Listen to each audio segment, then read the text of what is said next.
What is up, my peepholes? This is your guy, Cly, and welcome back to That Thrifting Series. Today's video is not about the cat, who, by the way, is purring super hard. I kind of wish I could take my mic off without a lot of distortion happening so you could hear this. But it's about board games.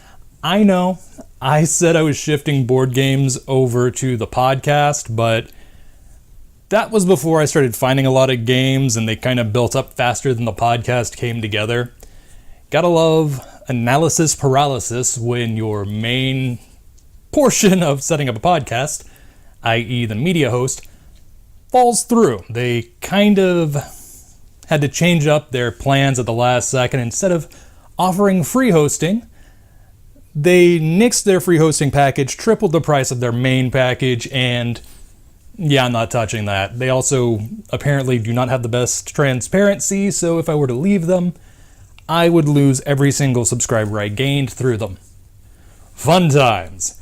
Don't worry, I actually have put together a package for myself that will actually equate to less than a Netflix subscription's cost to run a podcast for a year. After that, if I like how things are going, I can go a little bit more expensive.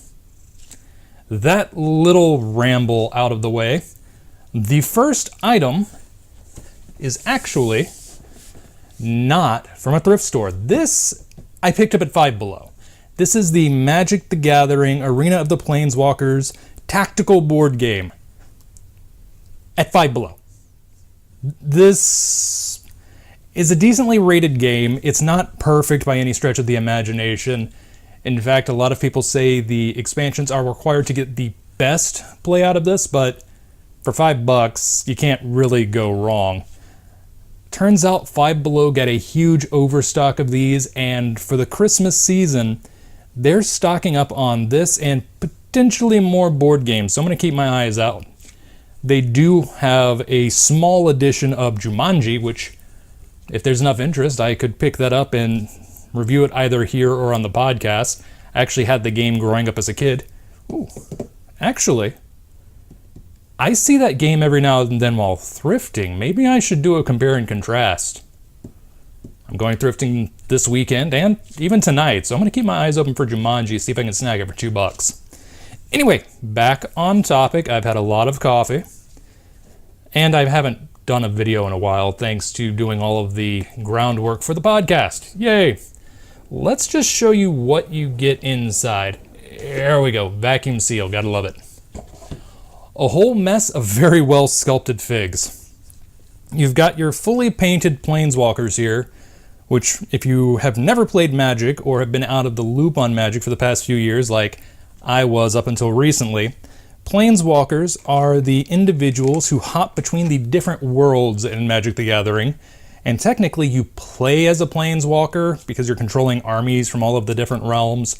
But now planeswalkers themselves are cards, and I still don't know how I feel about them having them being introduced a while back, and English is not working so well for me right now. But you've got your planeswalkers, you've got all of your different pieces. Let's just get one of these that's easy enough to pull out. Yeah, I'm going to pull this rhino looking guy actually. Let's see. I think I'm just going to actually pull this in. There we go. And of course the camera vibrates. The detail on the sculpts are actually quite nice. And if you were looking to get into the minis painting hobby, even if you didn't want to play games like Warhammer and whatnot, I know a lot of people who just enjoy the act of painting these things. $5, you get all of these. That would make for some great practice. Here's the better part. Here's the real reason why I was intrigued by this game. You close it up. It turns out that the Arena of the Planeswalkers maps and figs, and I think even the rule set to an extent. There we go. Nicely set up on the back. But this is compatible with a game that's been out of print for a while, and I come across actually quite a bit while thrifting. And that's the next item, this big guy. Let me just try to scoot a cat. There we go. I gotta fit this in the frame, dude. This is HeroScape. And there's actually quite the collector's market for this game. Why it was canceled in its prime, I don't know. Maybe it was one of those that caught on late. But for $4, I got a full base set. This stuff is quite nice. As you can see, it's set up very similarly to Arena of the Planeswalkers, but the tiles themselves are three-dimensional. You can actually stack and build insane terrain with water hazards and lava. It's all kinds of fun.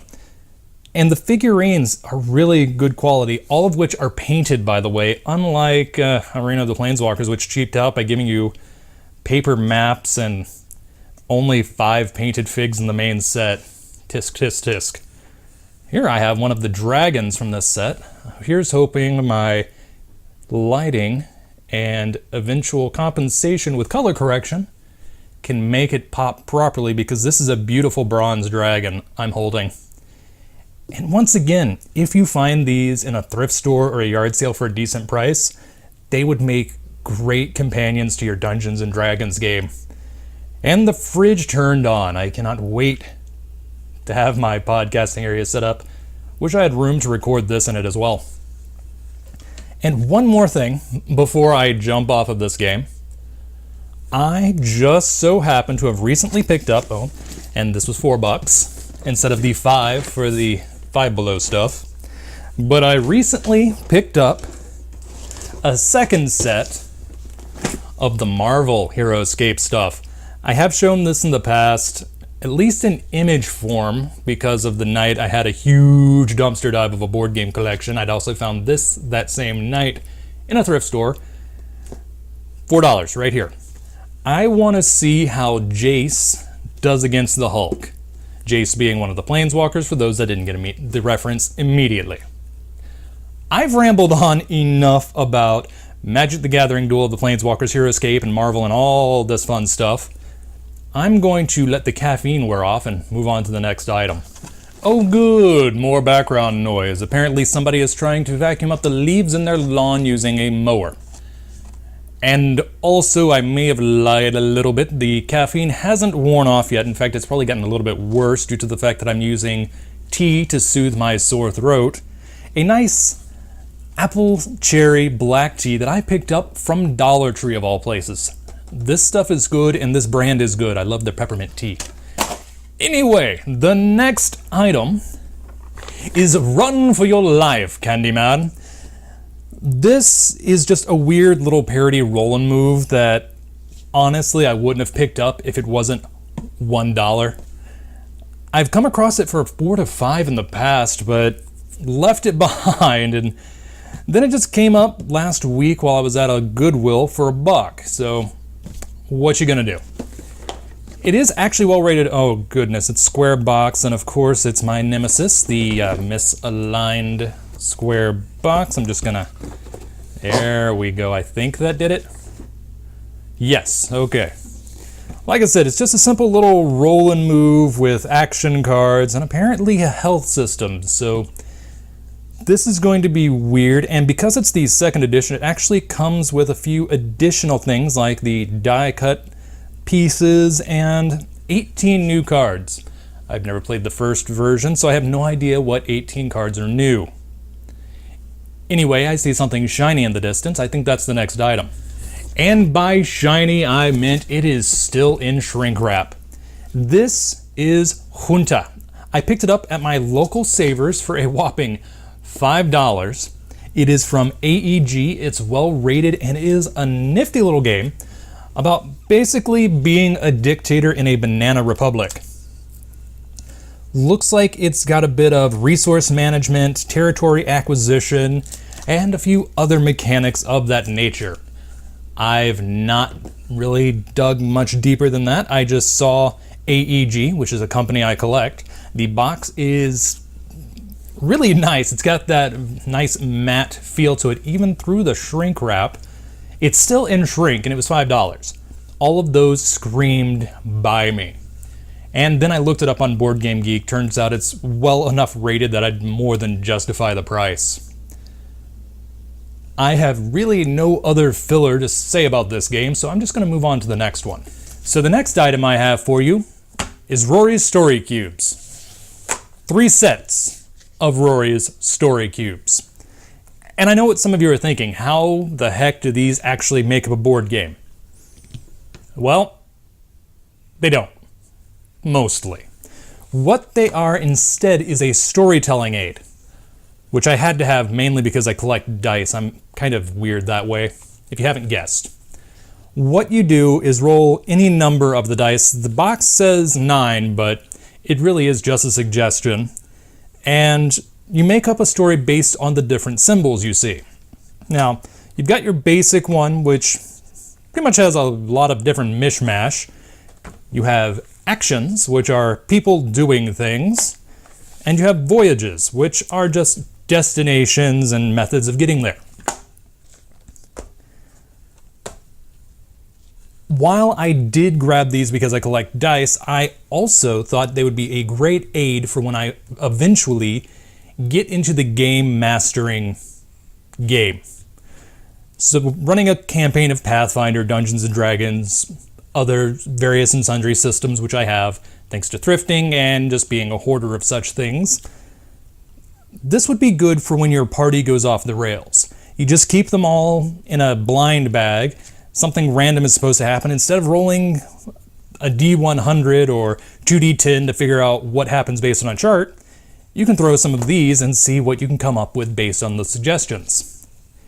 If you want to hear something similar to this, I would suggest checking out the Cheap Show podcast, episode 55, Storytime Hell.